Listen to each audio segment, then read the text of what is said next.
There are so many fancy cool technologies that we could introduce into healthcare. But no matter how you look at it, in this dizzying pace of innovation, we've got this daunting task of integrating cutting-edge solutions into systems built on the bedrock of tradition and regulation. We really need to steer this big colossal ship of healthcare towards the digital horizon without leaving behind the very people that we aim to serve. Is it possible to streamline complex processes without compromising the human touch that lies at the heart of healthcare? And how can we make sure that technology serves as a bridge, not a barrier, for providers and patients alike? With me today is Sudeep Acharya and Cate Hilliard from MTX.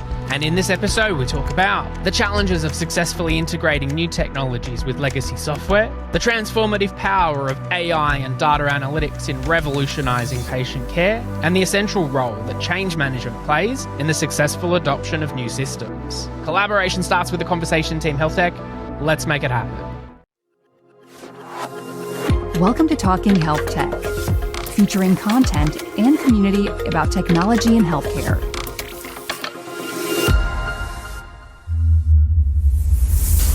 We acknowledge the traditional owners of lands these conversations were recorded and pay respect to elders past and present. My name is Sudeep Acharya. I'm the CEO of MTX APAC. So MTX at heart is a technology service company, right? So we build solutions. I don't like to call it software. We build technology solutions for our customers to be able to use it to solve complex business processes using technology and serve their customers, right, better. But what separates us apart as a technology service provider, there are so many, right, in all over the world. But what separates us apart is we focus very specifically on a industry that has been underserved by technology in the past. And case in point, public sector and healthcare sector, right? And for a good reason. Public sector and healthcare sector has a lot of regulatory requirement and it adopts technology a bit slower.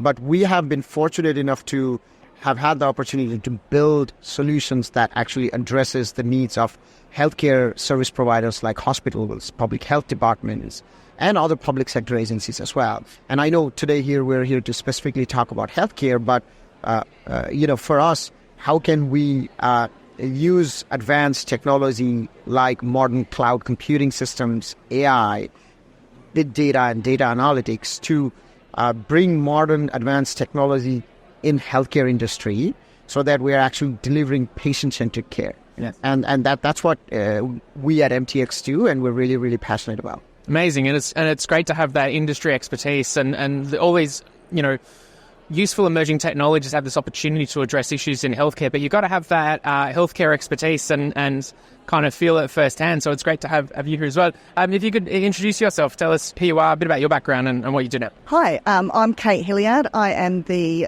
Director of Health and Human Services with MTX. Prior to that, I worked for one of the state jurisdictions in the health services, but I've also been I've also been a Chief Digital Information Officer out at one of the very large metropolitan districts within the states as well. Yes. So as Sudeep said, I've got lived experience. Some of the stuff that I bring to the organisation is ensuring that we involve clinicians in the work that we do. It's really important to get, the customer centre view of what we're doing and having clinicians and having that that credibility that they bring when you're introducing solutions to an organisation and the in-depth knowledge they have of problems that you might encounter and help get through the change management of that and the training and the things like that go along. No, I'm a big believer in the, importance of engaging clinicians throughout that process, whether it be design and implementation, execution as well.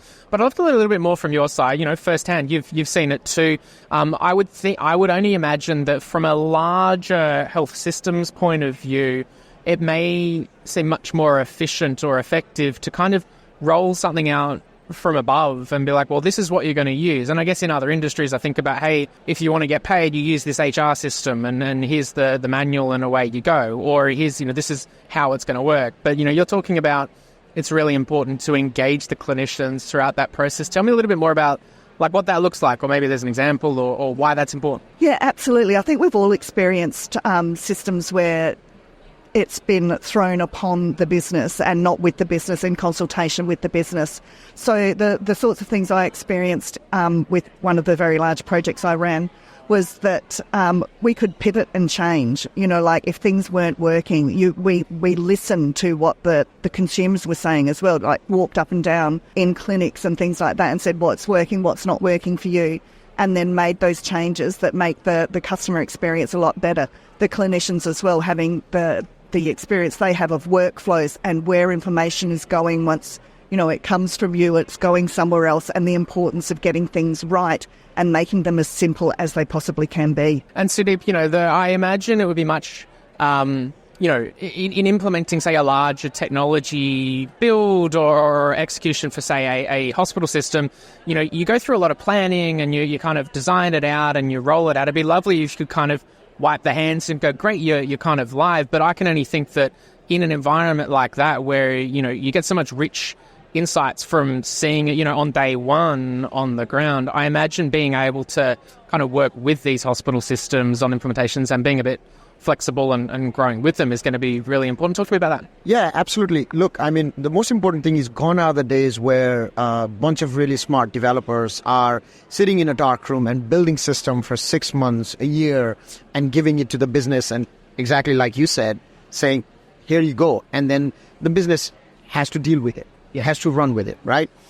Those days are gone. Today, technology is much more easier, meaning, even a clinicians can really understand the depth of the technology and provide guidance to us on how they see it being used for their business process. So when we engage with clinicians and the users like that, right, what we end up building will resonate more with them. And it's not going to be this monolithic big system that they don't understand.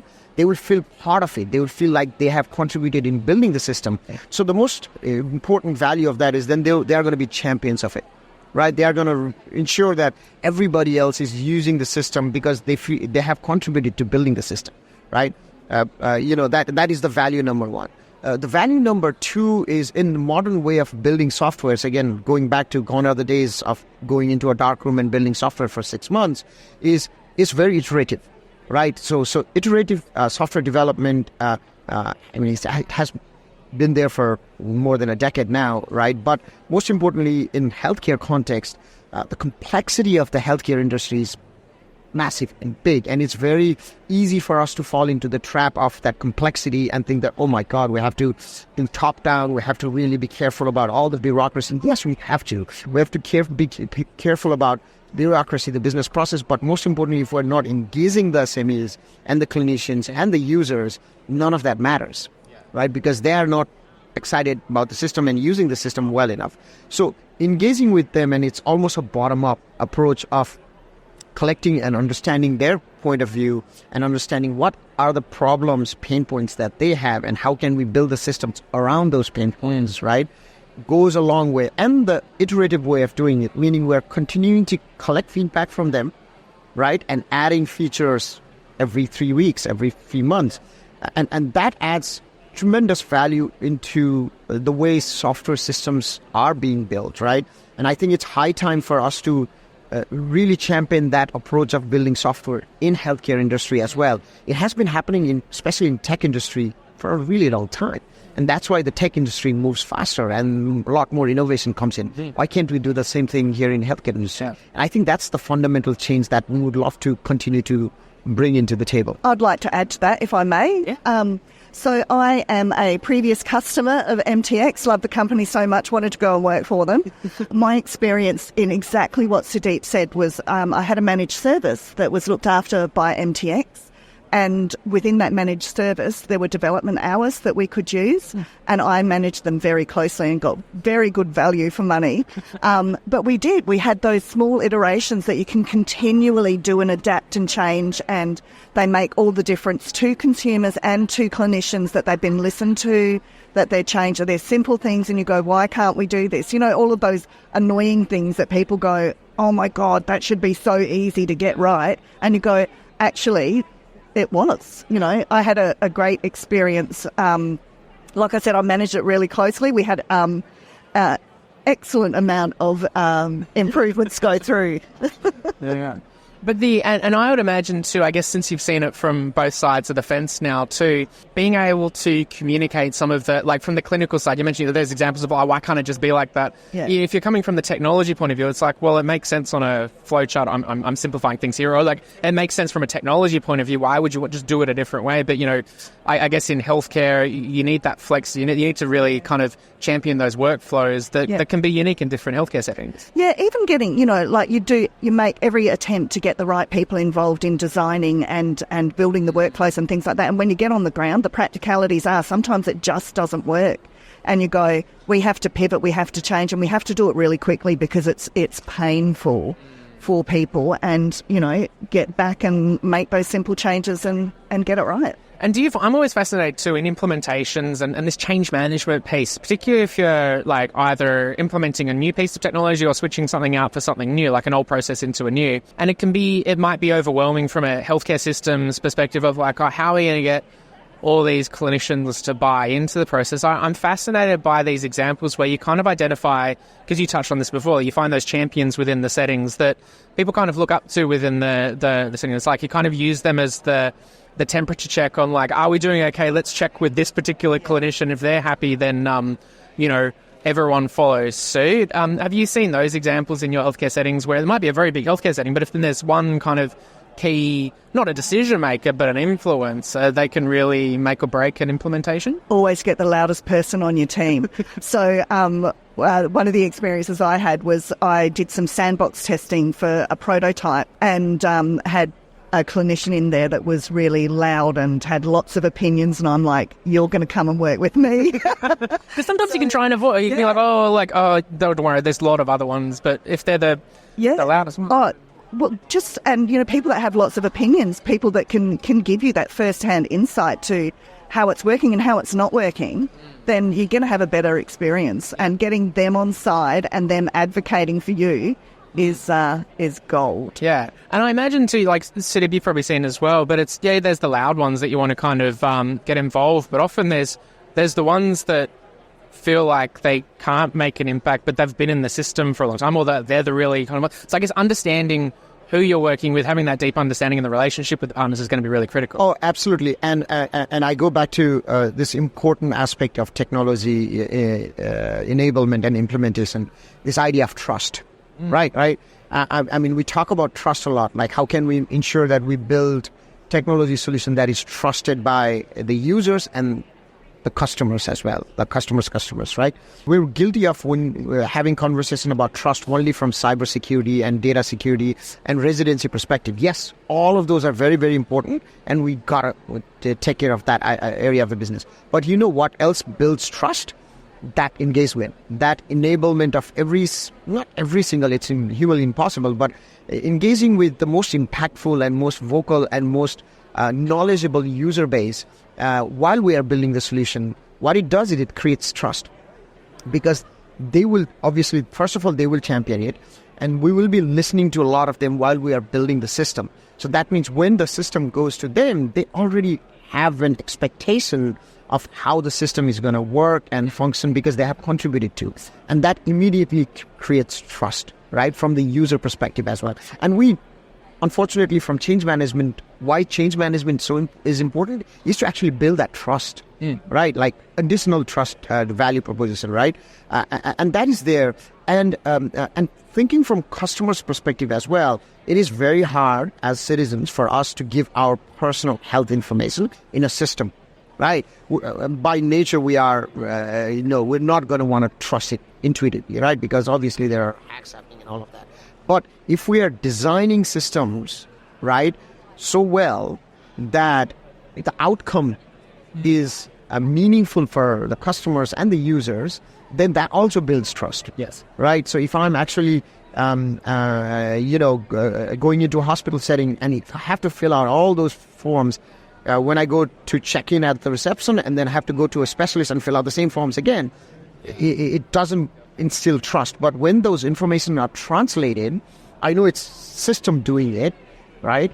But the fact that my specialist and my nurse knows details about me very, very well, we trust the system. Yeah. Right? So from all of that perspective, I think engaging with the SMEs and